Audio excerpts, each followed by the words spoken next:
as a society, we've grown to the point where we're stretching our planet's limits. And clearly we're in sort of late adolescence where Mother Nature has provided all our needs and cleaned up all our messes for a long time. And we like that, who wouldn't? But you can't, right? We're too big, we're too powerful, and we have to take responsibility and start to manage ourselves as if we want to stay on this planet.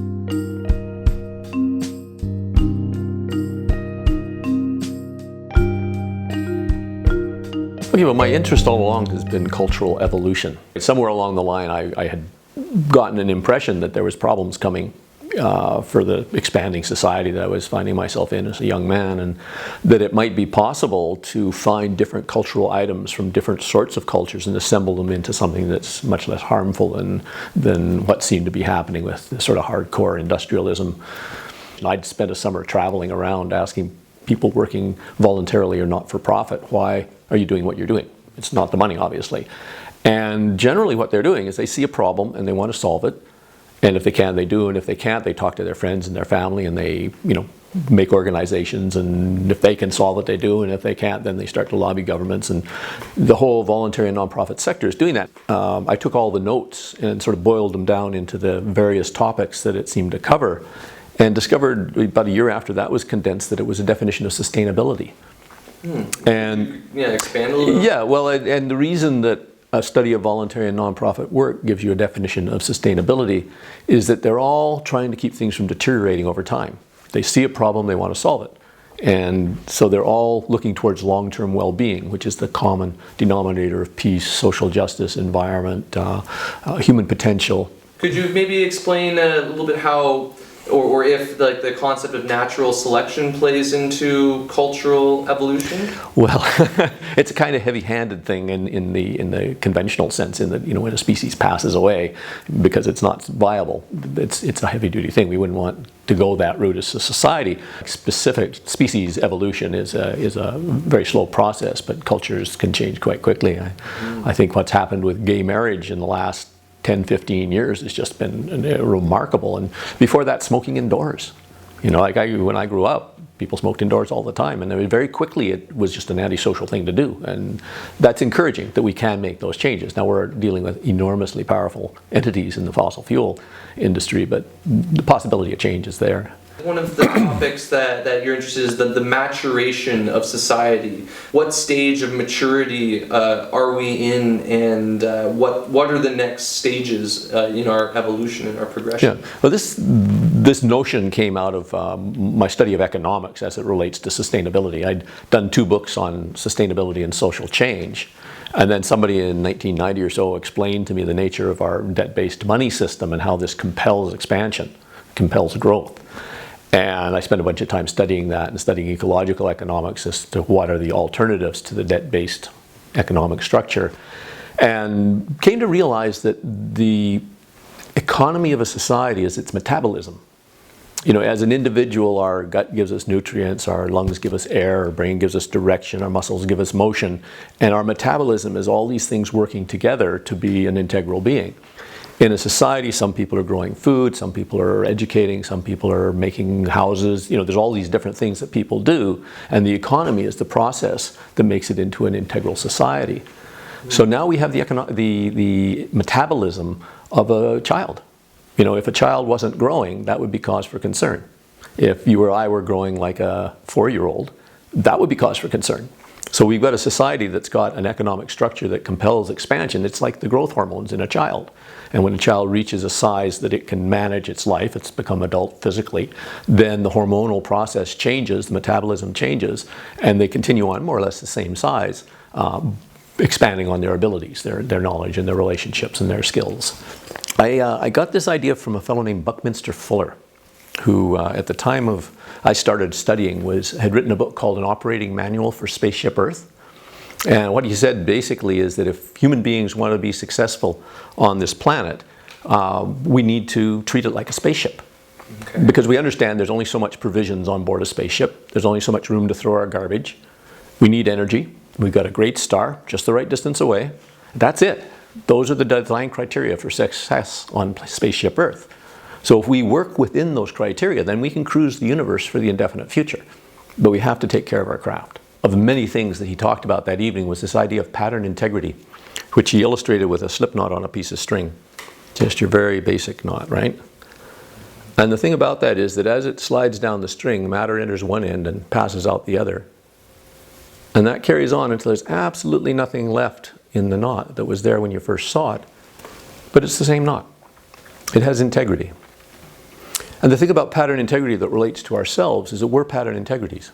The physical substance of our bodies is changing all the time. Most of it changes every year, and in 7 years there's practically not a trace of any of the substance you were composed of 7 years previously. But you're the same person. We're spirits, enmeshed in the stuff of the earth. And if you think about all of the substance that will come inside your skin, you'll say, this is me. From the moment of your conception to the day that you die. It's all you. There's only a small portion inside your skin right now, but all of that substance is what's called your long body. Every one of us has a long body, and there's a small amount inside our skin, the rest of it's in the environment, in the biomass. Every person, plant, animal, insect, everything that draws on that biomass to build its forms. So one of the first things that we need to do as a mature species is get toilet trained. It's totally unacceptable to take things that are dangerous to life and to release them into the biomass from which everything builds its forms. We broke the cycle that had always supported those areas, and we now import nutrients from distant places and mine them and manufacture them, and it's a very energy intensive process. And by the time the fossil fuel age is past, we need to have reconnected the ends of that cycle. And communities who have managed to do that will be able to provide the basic nutrient elements that build the physical bodies for the enduring, on long-term future. The caterpillar is a nice parallel to industrial civilization or industrial society because it spends its entire life collecting natural resources and growing. And then it comes to enough. We're kind of fuzzy on enough as a society, but the caterpillar gets it. And when it gets to enough, it goes into its cocoon and it starts to transform.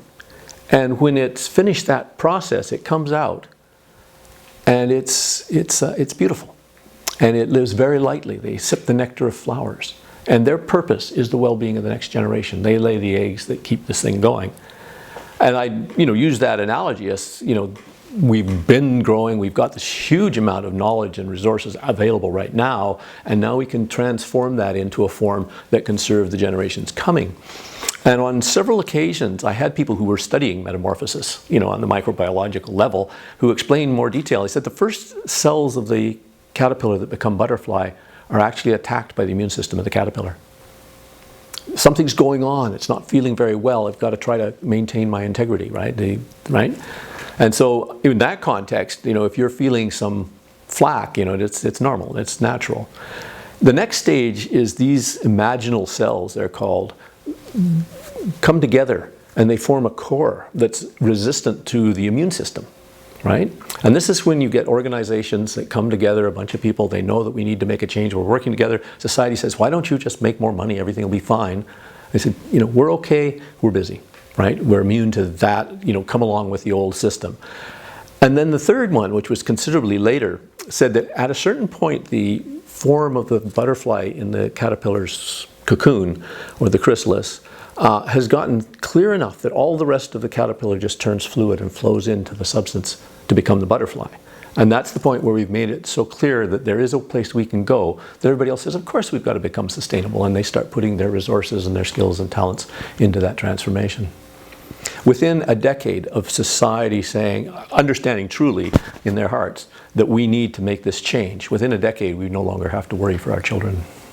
When we're dealing with a planet with resources that are quickly becoming tapped out, where are the potentials for growth if we're not going to be growing in population and size? Yeah, well, and as with an individual, when we reach our mature physical size, it's not the end of our growing. We become more, we learn more, we understand things more, we form relationships, we develop skills and interests in, sport and music and, all of the stuff that we do with our lives can be enjoyed indefinitely.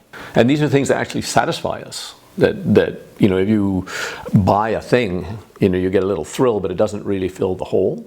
What fills the hole is things that you do with life.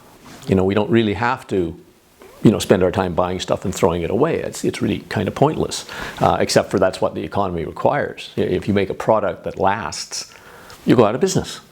They say if the economy is not growing, then there's not new jobs and this and that. And the thing is, if we're providing all the food and shelter and the basic things that people need, and there's no more need for people to work at to fill, that shouldn't be hard times. That should be cause for celebration, right?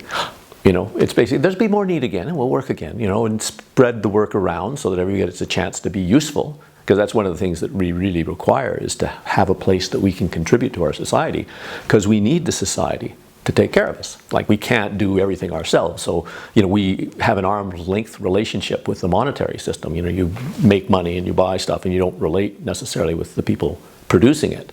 But without them, you couldn't possibly live, right? So we want to belong. And for a long, long time in our history, there really was personal connections, and you wanted to have something to offer so that you could feel okay about what others offered you and taking what you needed.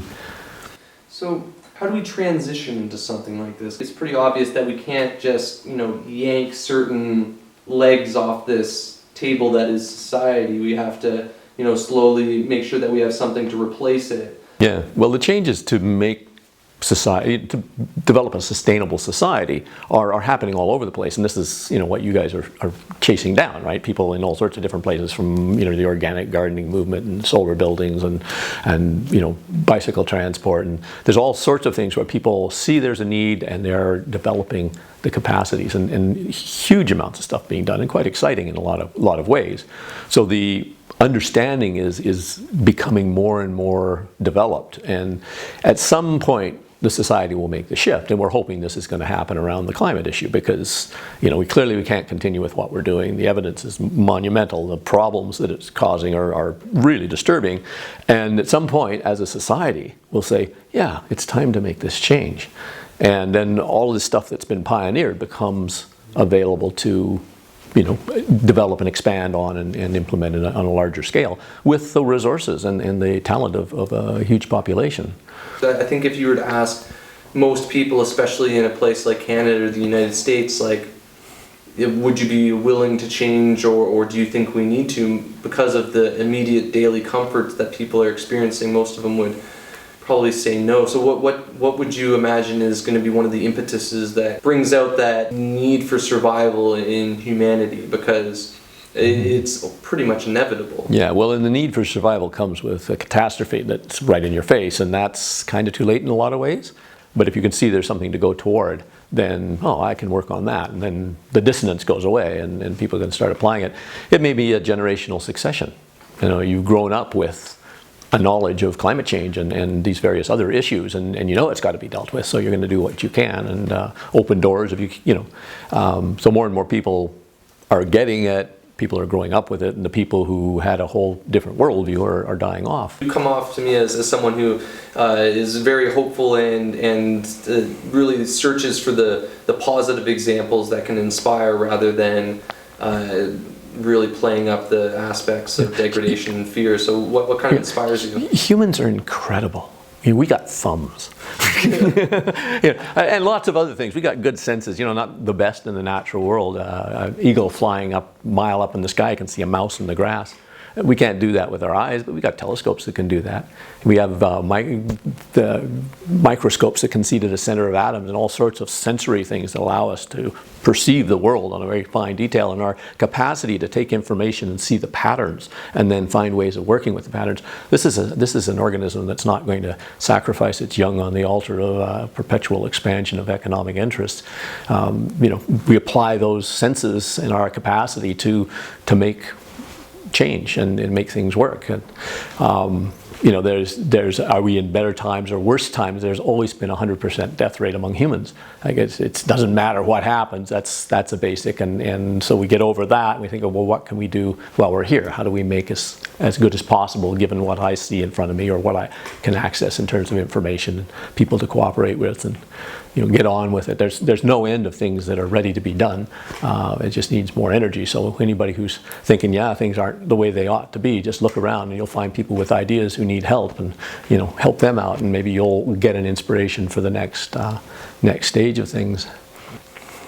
That's exactly the way that we need to evolve, right? We can't the buck should never stop, right? Yeah. Although we do need to learn to enjoy ourselves.